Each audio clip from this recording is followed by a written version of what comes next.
Welcome to the WazaMedia podcast. WazaMedia is a digital marketing agency that believes in the power of storytelling. We show businesses and individuals how to communicate with laser focus in a media-saturated world. On this episode, I am proud to announce that we have our first guest to the WazaMedia podcast. We have Fred Brown. Today, we're going to be talking about our social media pet peeves and recommendations on what to do instead. How are you doing, Fred? I'm doing great. Thanks for having me. So because WazaMedia believes in the power of storytelling, I want you to give us a chance to tell us and also the audience a little bit about yourself. Please tell me a little bit about your story. So I work for the Army's digital media division, which is a really great opportunity because I honestly get to influence social media. Like that is my job is Army social media. And I started out in the military career after came out from college and went to film school, and LA didn't work out the greatest. And then I joined the Army because that's what I knew, being a military brat, and somehow fell into public affairs. With that, I went to AFN. That's where I kind of, Facebook had came out a couple years before, maybe a couple years before I joined the Army. Facebook was only starting to be used when I was working for the American Forces Network in Germany, and then also in Afghanistan. And we used it a little bit. It wasn't anything that was, the primary. It was mostly just telling stories. For me, I'm a broadcaster, so it was primary video stories. And radio, which was a lot of fun. It wasn't until I went to the first Combat Brigade, 1st Cavalry Division, which honestly gave me where I cut my teeth with social media. Our first commander, who was kind of had a special forces background, was very like, hey, I don't want this anywhere. I don't, was very just like, get this away. But then not too long after I got there, he switched out for a new colonel. This colonel we butted heads, but he pretty much said, I want my message everywhere. Figure it out. So with the help of and guidance of some really great public affairs officers, I was able to, we expanded into everything. We had Twitter, Facebook, we had a YouTube channel. We got into Instagram. That's as far as we went. And that's kind of one of the pet peeves we'll talk about later. But with that, I was able to we went and did a couple of major operations with like Atlantic Resolve out in the Baltics and Combined Resolve in Germany.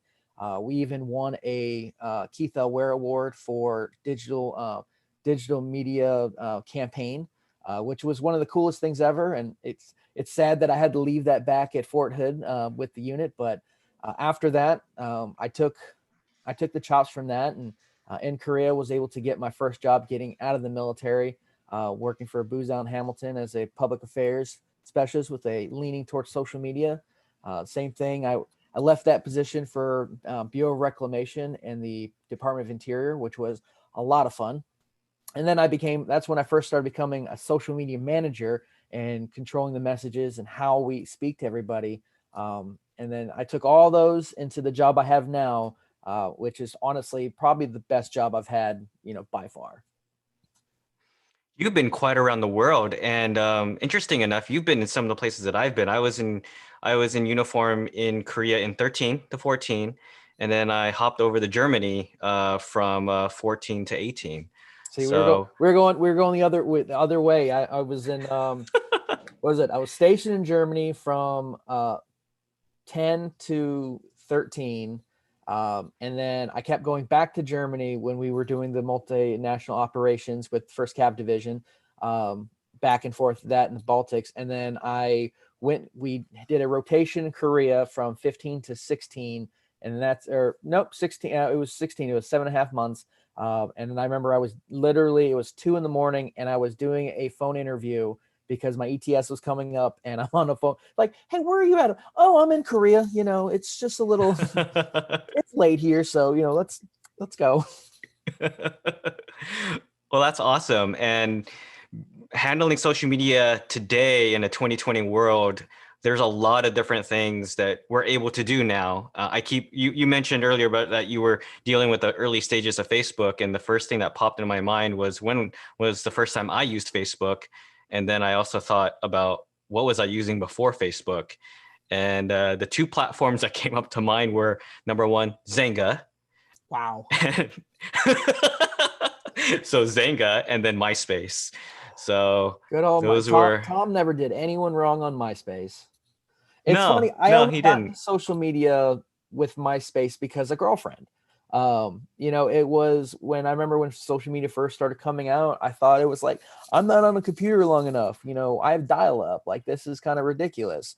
And it's funny seeing. I had a girlfriend who was good at HTML code and made it all bedazzled and everything. And the same thing with Facebook. I didn't really see a need for social media at the time, and it's crazy looking back from where I am and what I do now.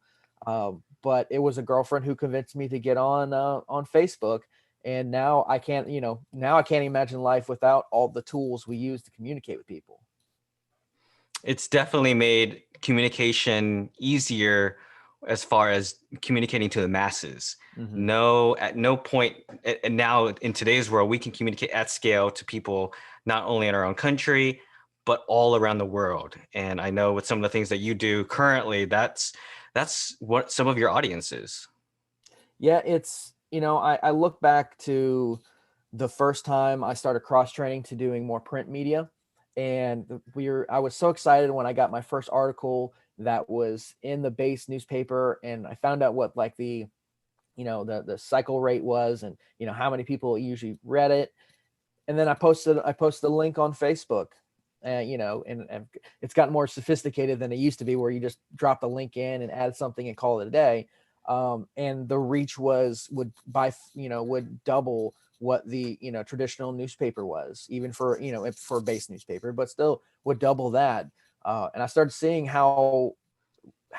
we were going to get our stories out, and how we were going to really get these stories out to the general public, how we had to leverage social media.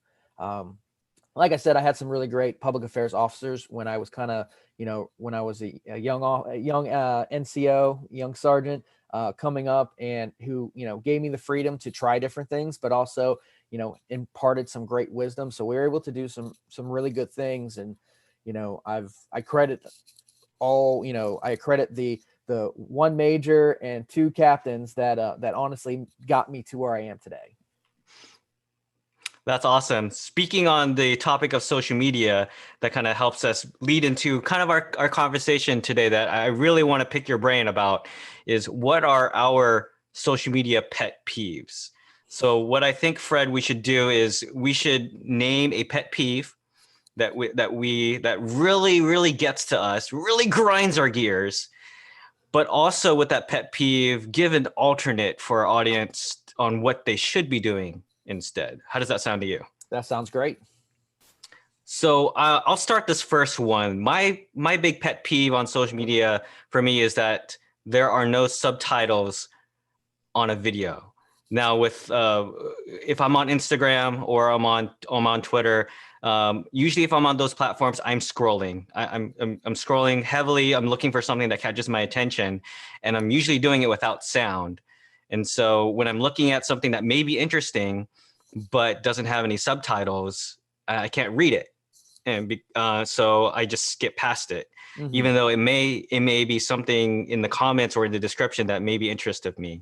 So my recommendation is if you're producing video content for such platforms as Instagram, Twitter, make sure you take the time to subtitle, to put the text on there, because you need to consider your audience, number one, who aren't able to hear what you're saying, but Mm-hmm. also number two, there's a large amount of people who are watching videos visually, and you're missing a chance to share your message, share your story, if you're not putting in those subtitles. And this really goes into behavior of people who use who use these platforms. I 100% agree. We have a term that I've come to, like, almost where I want to tattoo it on me. It's called break the scroll. Um, and that's one of the elements that helps people break the scroll. And I do it all the time. Facebook has kind of changed for how I use it. A lot of times I'm using it for recipes and, like, how to videos, stuff like, because I'll roll through besides dropping photos for my grandmother, my kids. And if I see subtitles, I tend to be like, oh, look, and, kind of be a better understanding of what is, happening. And it makes me want to stop. Metrics only count if you're on it for, I think it's every platform has kind of a threshold, but I think it's like Facebook has got to be like 3 to 4 seconds. But I have to actually stop for those metrics to really count. So if you're, I know sometimes it's difficult, especially if you have longer form videos. But honestly, there's so many tools out there to help with your, the subtitles, and creating SRT files isn't as difficult as it used to be, that it's, the juice is worth the squeeze on that. Definitely, definitely. Fred, what's a pet peeve that really grinds your gears? Well, when we're talking about, so I'm going to stay in the same line as you when it comes to video. I do not understand, and it hurts my soul when great videos aren't watched because that first couple of frames are black screen. We find that, I used to do it. You got these cool video, you want a nice fade because we're all like, Francis Ford Coppola, we're all Steven Spielberg, and we wanted to bring you into the story. And, and I'm guilty of it. I've done it before. And it's been over the last like 4 years where I haven't, because it really, you see the difference.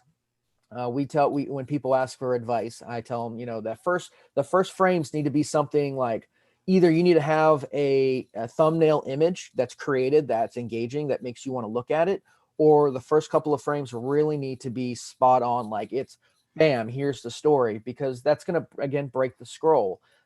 If I just see black box as I'm going through Instagram or Twitter or Facebook, I'm going to ignore it. And I know there's a lot of really talented people who've had content not really seen to its full potential because they just that one little step isn't taken. And I know people freak out about bringing in music, or if their narration starts too early. You need to take all that into account and then just come up with that first couple images. That way, if it's something cool looking, I'm going to stop, and you're going to get those metrics from it. One thing I've heard about the beginning of the video is you want to hook your audience. You want to be able to want them to continue more into the video. So if you can hook them in the beginning with something either visual or something dynamic, then you know that they'll watch beyond 8-10 seconds and they'll continue the rest of the story. And so, and then going specifically to platforms, I know specifically for Instagram that you can change the thumbnail right in the beginning. Yeah. So as you have your IG story or your reel, more on your IG story, on your Instagram TV, you can change the thumbnail to be something totally different than what the first frame is of your IG story, because what it'll default to is that first frame. So you mentioned about having that right thumbnail, something that's engaging, that's enticing to lure people in. You want to hook them in so that you can tell your story. And something I've seen really cool with that is people will take like a really strong image, and they've started using like this bold, like I know here at the Army, we use, we have our own text and in color palettes and stuff like that. But our team, which is extremely talented, have started, they got a simple template where they put out the words on there, and it makes you like, man, that's a strong image, and I already know what this is about. And people tend to, to go towards that. So you have, there's always, 10 ways to do things. But I mean, that's two. They're going to have to develop your visual stories in a way where that first frame is going to be something like really dynamic, or spend the time, especially if you can get someone to create a template. So it's like kind of a drop and you create, but either way, you're going, you're up for success, opposed to the intro of black screen, because just, if you're just not going to get as many people. That's right. Another pet peeve of mine, and I've seen this lately as I've now started to follow hashtags on Instagram, is hashtag hijackers. This really annoys me when I see images or content not actually related to the content that I wanted to follow. So one hashtag, because I'm a digital marketing agency, is I follow hashtag marketing, because I want to see what else is going on. And I'm seeing lately I've been seeing a lot of things that totally don't relate with it. And the most frustrating part is I'm seeing images of people with less clothing. And so I'm like, this is not what I signed up to follow this hashtag for. And so hijacking these people who are hijacking hashtags for views and whatever their intent is, it makes me not want to follow the hashtag anymore. So my recommendation is, as you are, and you can't really control these people from doing hashtag hijacking, but the biggest thing that you want to do, my recommendation is, when you're looking to have your company hashtag or find something else, that you find something that's unique, do your research on what the hashtag you're looking for, and make sure it's not related to something else with that you don't want it to be associated with, particularly something that's obscene, because that would not put your company or your organization in a good light. That's, you hit the nail on the head with the research. Hashtags over time change. Things that, start off as, pretty, pretty mundane or pretty vanilla, just kind of turn kind of crazy sometimes. I've had people who freaked out because a hashtag they've been using for a while got hijacked into something very non-kosher, and they were worried because they were all of a sudden being brought into a conversation they didn't want to. Even with us, we are constantly rechecking our hashtags. We're constantly looking over. It's easy as just typing it into the search bar and just seeing what pops up. Granted, it's never going to be 100% clean and perfect. But if the threshold is mostly your content or mostly, the stuff you want to talk about, you're okay. But when you start seeing it dive closer to like the 35 to 50% of, hey, the conversation's starting to be 50% not what we want to be a part of, that's when you need to take a hard look at your team and your processes and figure out, okay, maybe do we adjust the hashtag or do we try to go something completely different? You brought up about how hashtags change over time. One hashtag that I was using a lot with some of the photography and videography stuff is, I'd like to post behind the scenes of what our set was and what I'm doing. And I would use the hashtag BTS for behind the scenes. Well, in 2021, hashtag BTS is now have been hijacked, and I'm going to say hijacked. Is now hijacked by a very popular Korean boy band. Yes. So there goes that hashtag. So now it's becoming more creative with either spelling out hashtag behind the scenes, so that way I can make sure I get the intent of that hashtag out, rather than hashtag BTS. Or you just, you accidentally tap into a great new a great new fan base that will be vastly disappointed about what your content is compared to what they're expecting. So it's funny. It just, things change constantly. They talk about news cycle is a 24/7, and we joke a lot in social media circles. That's social media is a 24-second cycle, and the hashtags move, ebb and flow just as quickly. So you have to really be just kind of on your toes when it comes to just making sure your stuff is right, because it only takes, people will, forget all the great content you put out, but it only takes one mess up or one being involved in something, even a hashtag on accident, that hurts your brand and hurts your organization's reputation. And then it takes a while to build that back up. Fred, I want to give you the last pet peeve, and also your recommendation for our audience on what not to do from the pet peeve. So I'm going to give the last one to you. You know what? This was one when we were talking about pet peeves prior, that I've been kind of playing with, and it's kind of a two-parter. One is, I cannot stand it when organizations create more presence than they can manage.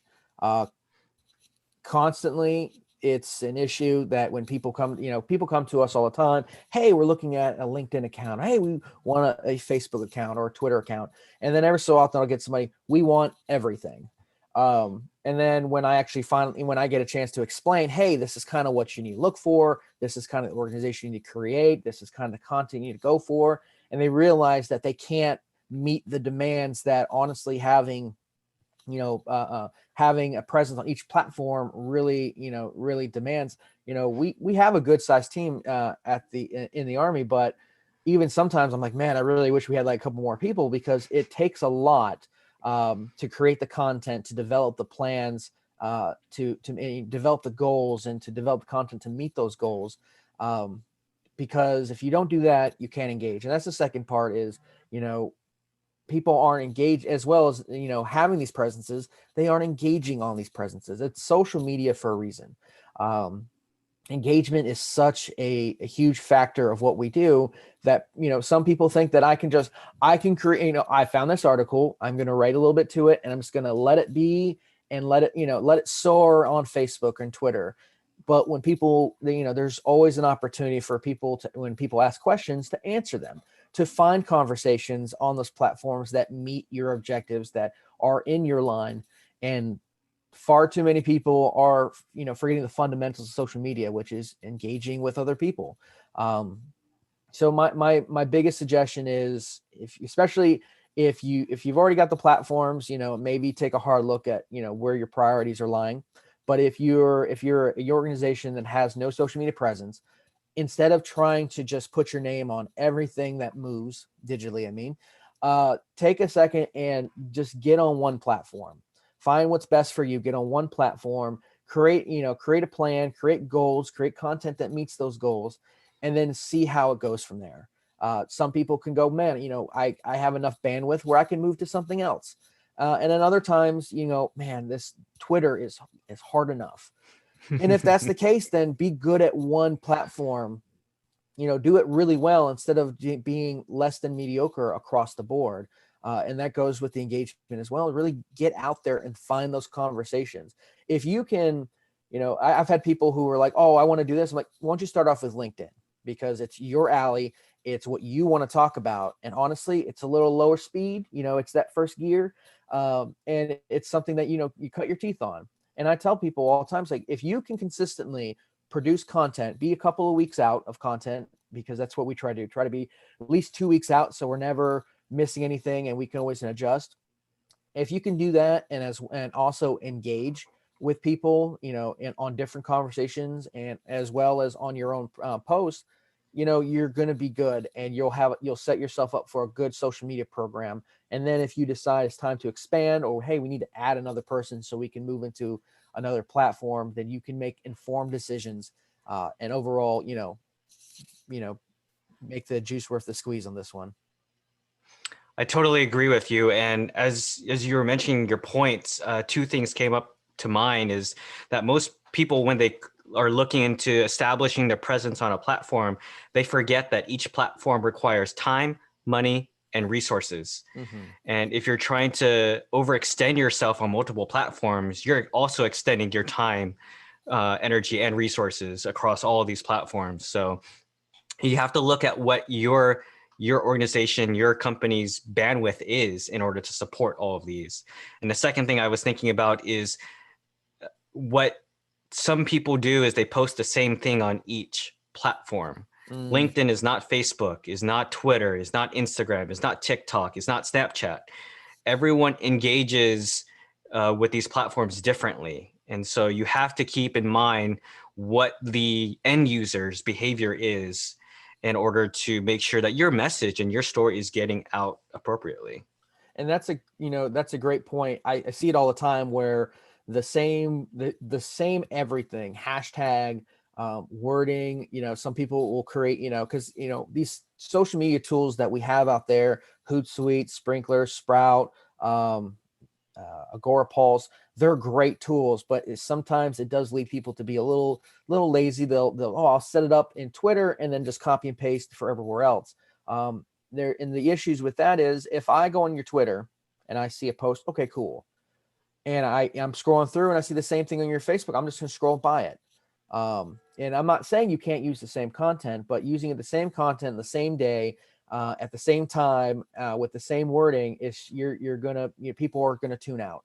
But you can take that same content, have it on Twitter, and then maybe another day or two, have it on a different platform at a different time, with different wording and messaging. Like I know when it comes to LinkedIn, I can expand upon what I want to talk about. Twitter, I operate both Twitter and LinkedIn, which is great because it gives me two separate sides of the spectrum when it comes to. I got 280 characters over here, so I have to kind of get to the point while also making sure we got the right hashtags and the link to whatever. And then on the other side, I can expand. I can do more to bring people in. So even though I'm creating content for both, they'll go out on different times. They'll have different messaging because I know my audiences are different on Facebook than on LinkedIn. And people just really, like you said, it takes time. And that's why, if you know, you guys can't, not everything can be the priority. We say, oh, well, this is the priority and this is the priority. It can't. Something's always got to be on the back burner. So you either have to add to your team or decide, hey, for us, Facebook is the priority. We're gonna, lean on that. Everything else is kind of let's reevaluate. Fred, it's been a pleasure talking to you about our pet peeves on social media. I'm sure we have more that we could discuss. We could almost write a It's book, I swear. oh man, that would be awesome. Do you have any closing remarks for our audience? I guess the biggest thing is it's social media for a reason. Engagement is key. When people ask why, well, what metrics are you looking for? Biggest one, is engagement will lead to everything else. When you talk with people, when you jump into conversations, when you're actively out there on the on these platforms, you will see a return on investment. I have on the platforms that I operate that even if it's something like, hey, for the Army, my kid's going off to basic training. You know what? I'll see those, and that's easy. I could bypass it, but I'd rather the U.S. Army say, "Thank you. We're proud of your son or daughter's service. Thank you for what you do in supporting them," and that makes them feel good, and other people see that message of this is the Army family is getting out there, and you can do the same thing with your organization, your platforms. You just have to get out there, be a little vulnerable because it is going to be, not every engagement is going to be 100% sparkles and amazing, but you have to get out there and take those calculated risks of, I want to interact with this person because they either have something to say or there's something I can say to them that might help them. So folks, if you're going to do anything, take some time and engage on your platforms. Social media is social. Thanks, Fred. How can people find you? Honestly, hopefully you can't find me, but you could always find what I do on the U.S. Army platforms at U.S. Army. We're on all platforms. Like I said, we have a good team. But you can also find me on Twitter, at the Mighty Fred, because I am. But I try to keep my work into the work. So if you could find me on social media, 10 points to you. But I'm also on LinkedIn as well. So if you ever have if anyone has a question or anything they'd like to discuss about social media, you can always find me on there. Awesome, Fred. Thanks for being on our show today. And man, we need to have you back. Anytime, you let me know. Thanks for watching our video. If you want to learn more about WazaMedia, go to our main channel over here. And if you want to see more podcast episodes, go over here. See you next time.